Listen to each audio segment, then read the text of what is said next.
5 ಆಟಗಾರರಿಂದಾಗಿ ಆರ್ಸಿಬಿಗೆ ತವರಿನಲ್ಲೇ ಅವಮಾನ. RCB play ಆಫ್ಗೇರಲು ಇನ್ನೆಷ್ಟು ಪಂದ್ಯ ಗೆಲ್ಲಬೇಕು? ಚಿನ್ನಸ್ವಾಮಿಯಲ್ಲಿ ಹ್ಯಾಟ್ರಿಕ್ ಸೋಲು.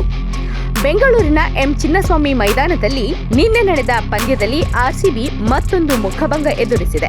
ಎದುರಾಳಿ ಪಂಜಾಬ್ ಕಿಂಗ್ಸ್ ಆರ್ಸಿಬಿ ವಿರುದ್ಧ 5 ವಿಕೆಟ್ಗಳ ಭರ್ಜರಿ ಗೆಲುವು ಸಾಧಿಸಿದೆ. ಈ ಮೂಲಕ ರಾಯಲ್ ಚಾಲೆಂಜರ್ಸ್ ಬೆಂಗಳೂರು ತಂಡದ ಮೊದಲಾರ್ಧ ಪಂದ್ಯಗಳು ಪೂರ್ಣಗೊಂಡಿದೆ. ಮೊದಲ ಸುತ್ತಿನಲ್ಲಿ ಆಡಿದ 7 ಪಂದ್ಯಗಳಲ್ಲಿ ಆರ್ಸಿಬಿ ತಂಡ ಗೆದ್ದಿರುವುದು ಕೇವಲ 4 ಪಂದ್ಯಗಳು ಮಾತ್ರ. ಈ 4 ಪಂದ್ಯಗಳನ್ನು ಎದುರಾಳಿ ತಂಡಗಳ ತವರು ಮೈದಾನದಲ್ಲಿ ಗೆದ್ದಿರುವುದು ವಿಶೇಷ. ಆದರೆ ಆರ್ಸಿಬಿ ಬೆಂಗಳೂರಿನ ಚಿನ್ನಸ್ವಾಮಿ ಸ್ಟೇಡಿಯಂನಲ್ಲಿಯೇ ಗೆಲುವು ಕಾಣುವುದಕ್ಕೆ ಆಗ್ತಾ ಇಲ್ಲ. ಮೊದಲ ಪಂದ್ಯದಲ್ಲಿ ಗುಜರಾತ್ ಟೈಟನ್ಸ್ ವಿರುದ್ಧ ಸೋತರೆ, ಎರಡನೇ ಪಂದ್ಯದಲ್ಲಿ ಡೆಲ್ಲಿ ಕ್ಯಾಪಿಟಲ್ಸ್ ವಿರುದ್ಧ ಸೋಲನ್ನು ಅನುಭವಿಸಿತ್ತು. ಇದೀಗ 3ನೇ ಪಂದ್ಯದಲ್ಲಿ ಪಂಜಾಬ್ ಕಿಂಗ್ಸ್ ವಿರುದ್ಧವೂ ಸೋಲು ಕಂಡಿದೆ.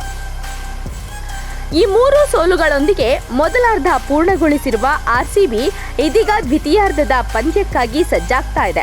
ಅದರಂತೆ ಏಪ್ರಿಲ್ 20ರಂದು ಪಂಜಾಬ್ ಕಿಂಗ್ಸ್ ವಿರುದ್ಧ ಕಣಕ್ಕಿಳಿಯುವ ಮೂಲಕ ರಾಯಲ್ ಚಾಲೆಂಜರ್ಸ್ ಬೆಂಗಳೂರು ತಂಡ ದ್ವಿತೀಯಾರ್ಧವನ್ನ ಆರಂಭಿಸಲಿದೆ. ಅದರಂತೆ ಆರ್ಸಿಬಿ ತಂಡವು ದ್ವಿತೀಯಾರ್ಧದಲ್ಲಿ ಕಣಕ್ಕಿಳಿಯಲಿರುವ 7 ಪಂದ್ಯಗಳಲ್ಲಿ 4 ಜಯ ಸಾಧಿಸುವುದು ಅನಿವಾರ್ಯವಾಗಿದೆ.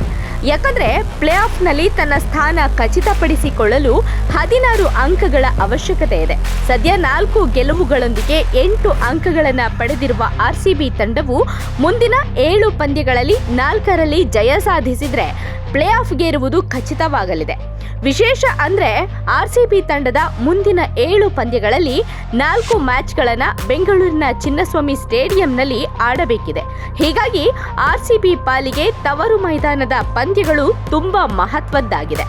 ಈ ಪಂದ್ಯಗಳಲ್ಲಿ ಗೆಲುವು ದಾಖಲಿಸಿ ಒಟ್ಟು 8 ಅಂಕಗಳನ್ನು ಪಡೆದರೆ ಮಾತ್ರ ಆರ್ಸಿಬಿ ನೇರವಾಗಿ ಪ್ಲೇ ಆಫ್ಗೇರಬಹುದು. ಇಲ್ಲದಿದ್ದರೆ ಇತರೆ ತಂಡಗಳ ಫಲಿತಾಂಶವನ್ನ ಎದುರು ನೋಡಬೇಕಾಗುತ್ತೆ. ಐಪಿಎಲ್ನಲ್ಲಿ ತಂಡಗಳು ತಮ್ಮ ತವರು ಮೈದಾನದಲ್ಲಿ 7 ಪಂದ್ಯಗಳನ್ನು ಆಡುತ್ತವೆ. ಉಳಿದ 7 ಪಂದ್ಯಗಳನ್ನು ಬೇರೆ ಬೇರೆ ಕ್ರೀಡಾಂಗಣಗಳಲ್ಲಿ ಆಡಲಾಗ್ತಾ ಇದೆ.